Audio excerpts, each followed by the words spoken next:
বেহুলা লক্ষিন্দরের বাসরঘর বগুড়ার গোকুল গ্রামে অবস্থিত একটি প্রত্নতাত্ত্বিক স্থান, যা লোককথার বেহুলা লক্ষিন্দরের বাসরঘর হিসেবে পরিচিত। প্রকৃতপক্ষে এটি একটি প্রাচীন বৌদ্ধ স্তূপ, যা গোকুল মেদ নামেও পরিচিত, এবং এটি 809 থেকে 847 খ্রিস্টাব্দের মধ্যে নির্মিত হয়েছিল বলে মনে করা হয়। যদিও এটি একটি বৌদ্ধ মঠ, এর পশ্চিম অংশে লোককথার বাসরঘরের স্মৃতিচিহ্ন বিদ্যমান। বগুড়া শহর থেকে প্রায় 10-11 কিলোমিটার উত্তরে এবং মহস্থানগড় থেকে 2 কিলোমিটার দক্ষিণে অবস্থিত গোকুল গ্রাম।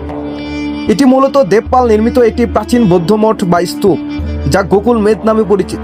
স্থানীয়ভাবে এটি মনসামঙ্গলের বেহুলা ও লক্ষিন্দরের বাসরঘর হিসেবে পরিচিত। এখানে 172টি কুঠুরি আছে, যা স্তূপের ভিত্তি হিসেবে ব্যবহৃত হতো। এটি সেন যুগেরও আগের একটি স্থাপনা এবং এর সাথে বহু প্রাচীন ঐতিহাসিক ও লোককথার মিশ্রণ রয়েছে। এই স্তূপটি স্তর বিশিষ্ট কুঠুরি নির্মাণ রীতিতে নির্মিত। ভিডিওটি নাফিস ব্লগ পেজ থেকে সংগ্রহীত। ভয়েসে আমি এমআর পাপ্পু ব্লগস।